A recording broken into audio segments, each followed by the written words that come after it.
Pro tip, make sure the keyboard is on before you start crying in frustration at not being able to figure out what's wrong.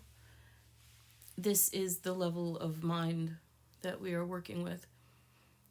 The blanket, the last clean one, still has a faint odor of my former friend, one of those that are so close that friend is an inadequate word, but I'm straight and the beginning of our friendship would have messed anything up anyway. Like a sister, but also that joy of having been chosen, having thrown up on it. It's faint enough. Or face it, I could just not be smelling, but I'm taking comfort. I have no doubt that she loved me, but I also know cold that she found contact with me to be stressful and overwhelming and full of grief. Another I adore just cries when we talk. Her open grief is hard to bear because I don't know which of us it's for. My crying begins when we hang up. This is the amount of outrageous, lonely gratitude that is flowing through me.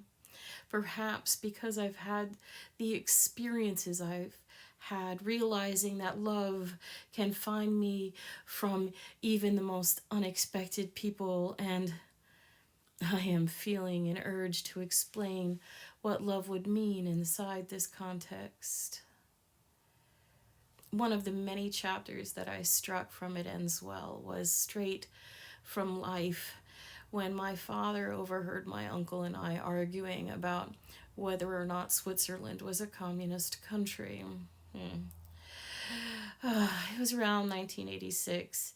I was 16 and taking none of his shit. Worse, or better, I was in the debate team for my high school, and it escalated rapidly after I said, "Wouldn't being communist really fuck up the secretive banking system?" To him standing up, kind of dragging me up to standing by my t-shirt, and his fist was raised.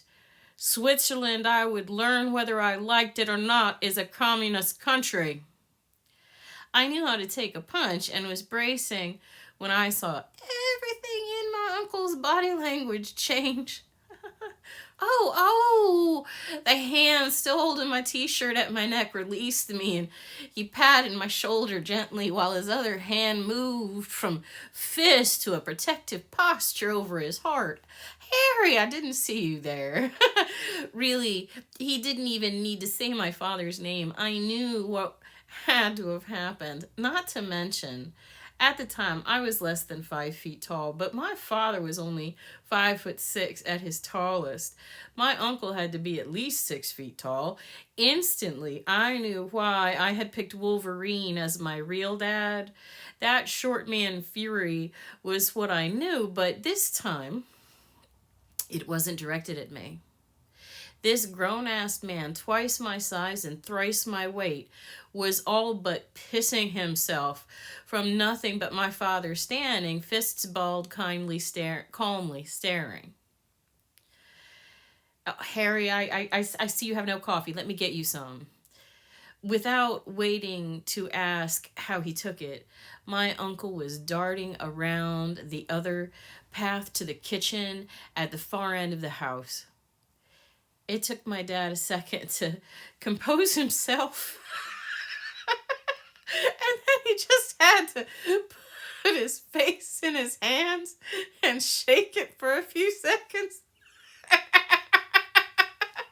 You know I was right. I still had all the adrenaline all the defiance adrenaline had brought me. "Yes." He looks at me and shakes his head.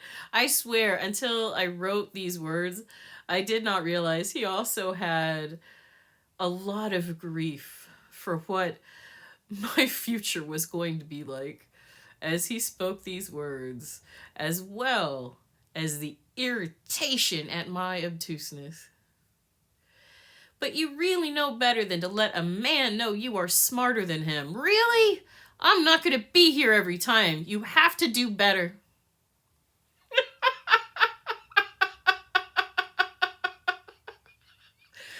Oh. Uh,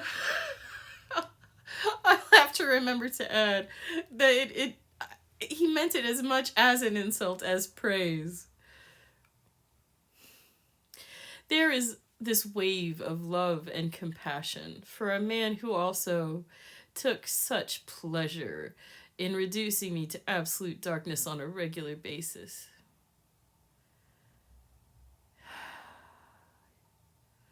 I hold my love for him, my forgiveness for everything, and my ebullient gratitude that I will never have to see him again, all in my heart right now. Oh, and I'm just beginning to write. This is why I live alone. I can't choose when these words arise, and I know I ought to have permission to give you my stories. But they bring me such joy, and they fill me with love.